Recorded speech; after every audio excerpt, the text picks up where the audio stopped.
बिस्मिल्लाहिर्रहमानिर्रहीम। खातिन हज़रात, मैं हूँ अख्तर अब्बास और आप सबको मेरा सलाम पहुँचे। माल रोड लाहौर की बड़ी अहम शाहरा है, उसमें पीसी भी बहुत अहम है। पाकिस्तान का 5 जो स्टार होटल है उसकी दीवार साझी है अदारा नज़रिया पाकिस्तान से, और उनके साथ में मादर मिल्लत पार्क है जो सदारे के अंदर, वहाँ बच्चों के और बड़ों के प्रोग्राम होते हैं। तो कल मुझे उन्होंने, उनका समर स्कूल है पिछले 26 साल से जारी, उसमें बुलाया था। 200 बच्चे थे जो पार्टिसिपेंट्स थे। 1 माह का होता है ये, और लोग अपने बच्चों के लिए इंतज़ार करते हैं। अपनी ट्रांसपोर्ट में भी बच्चे आते हैं, बहुत से बच्चे अपने माँ बाप के साथ आए हुए थे, और नज़रिया पाकिस्तान वालों का भी ये होता है ट्रांसपोर्ट का सिलसिला। ओके, जब ये इसके खदोखल तैयार हो रहे थे, जनाब मुजीब निज़ामी साहब उस वक्त सरबराह थे, तो इशफाक साहब और डॉक्टर रफ़ीक साहब और चौधरी सरदार मोहम्मद ये जो आईजी थे, इन सब ने मिल के इसका बनाया था सिलेबस। बहुत अच्छा, बच्चे की ग्रूमिंग होती है, उसका इत्माद आता है, तकरीबन हर बच्चे को बोलने का मौका मिलता है। साइंस के गैजेट्स बनाते हैं, ड्रामे भी करते हैं, बहुत यानी मज़ा आता है बच्चों को। तो मुझे जो मौजू दिया था वो था कि किताबें पढ़ने की फ़ायदे, क्यों पढ़ना चाहिए। 200 बच्चों से मैंने पूछा कभी किताब पढ़ी है? अच्छा, जो सिलेबस की किताबें होती हैं ये किताब नहीं गिनी जाती। किताब वो होती है जो कहानी हो, अफसाना हो, नज़्म हो, नावल हो, लिटरेरी चीज़ जो आपको सोचने पे आमादा करती है, जो आपको ख्वाब दिखाती है, जो आपको आपकी आंखों में राहत और ख़ुद आपको बाकियों से बड़ा और मुमताज़ बनाती है। दुनिया में सब बड़े बड़े लोग किताब पढ़ते हैं। दुनिया की जो 10 बड़ी लाइब्रेरी हैं वो पाकिस्तान में नहीं है, वो अमेरिका में, फ्रांस में, रशिया में, यूके में, मुख्तलिफ मुल्क हैं, और इतनी बड़ी बड़ी हैं कि जहाँ महीने में लाखों नहीं करोड़ों लोग हैं जो किताबें पढ़ते हैं। और जो पढ़ते हैं, ज़ाहिर इस वक्त दुनिया पे वो राज भी वही कर रहे हैं। कुछ लोग कहते हैं ये सदी किताबों की आखिरी सदी होगी, मुझे नहीं लगता। किताब ज़िंदा रहेगी, क्योंकि किताब लड़की हो या लड़का उसको तवानाई देती है, सोच देती है, आगे बढ़ने का हौसला देती है।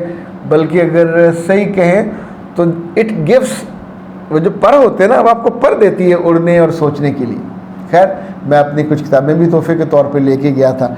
वहाँ एक ख़ास चीज़ ये थी कि कौमी तराना पढ़ा गया, सब लोग खड़े हुए। तो उस मौके पे जब मेरी बारी आई तो फिर मैंने उनको बताया कि आज इस प्रोग्राम की ख़ास बात, कौमी तराने के जो खालक हफीज़ जलंधरी साहब, अबुल असर हफीज़ जलंधरी, ये इनके जो उस्ताद थे उनका नाम था ग्रामी। उन्होंने इनको अबुल असर का खिताब दिया था कि तुम्हारी बात में असर बहुत होता है। तो उनकी साहबजादी रज़ा रियाज भी आई हुई थी रियाज से, सऊदी अरब में। वो ये टीवी और रेडियो में बहुत इन्होंने कंपेयरिंग की और अपने अब्बा के वाले से बहुत सी बातें शेयर की।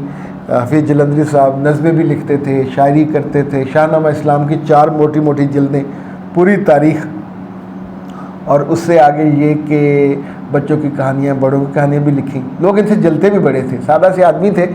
कमाल बात उनकी ये कि 7वीं जमात में इन्होंने ये कहा कि मुझे स्कूल से वो नहीं मिल रहा जो मैं चाहता हूँ, यानी जो इल्म मुझे मिल रहा है वो थोड़ा है, मुझे तेज़ चाहिए।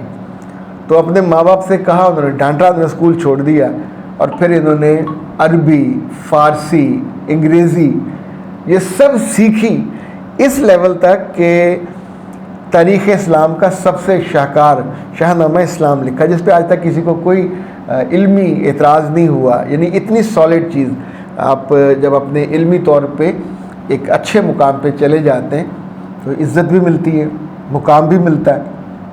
फौत होने के बाद आपको याद भी किया जाता है। इनकी तो खुशबख्ती है कि कौमी तराना इनको लिखने का मौका और एजाज़ मिला, तो हमेशा उनका नाम याद रहेगा।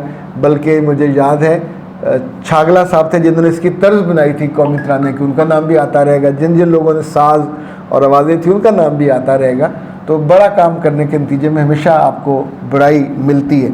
अच्छा जी, निगहत ने पूछा कि सर छुट्टियों में अपने बच्चों को मैं कोर्सेज़ कराना चाहती हूँ। तो बेटा, अभी लाहौर में तो पहले चिल्ड्रन कॉम्प्लेक्स था, अब उसका नाम बदल गया है, कोई उसको कुछ एक्सलेंस सेंटर बना दिया गया है। तो मुझे नहीं अंदाज़ा कि आप फ़िज़िकल कहाँ अपने बच्चों को ट्रेनिंग दें। ऑनलाइन देना चाहते हैं तो हमारे 14 कोर्सेज़ हैं, बारी बारी इनको करवाइए, इसमें आपको रायत भी मिल जाएगी। 2 कोर्सेज़ करवाइए, एक आपको साथ गिफ्ट हो जाया करेगा।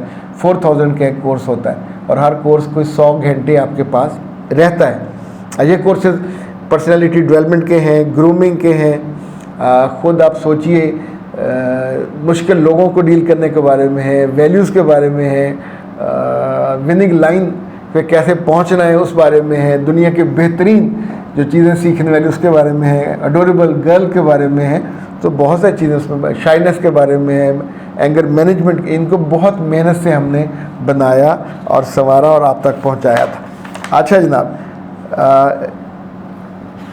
मेरी कज़न शादी के बाद कहती है कि उसकी सबसे बड़ी परेशानी गैर हकीकी तवक्कुआत ये हैं जी, है ना।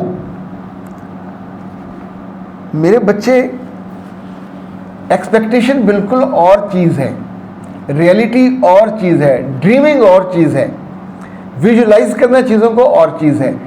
अब शादी एक ऐसा लड्डू है, हमने सुने हुए हैं, कोई मोटे होते हैं, कोई मोतीचूर के, कोई छोटे, कोई कड़े हुए, कोई सख्त।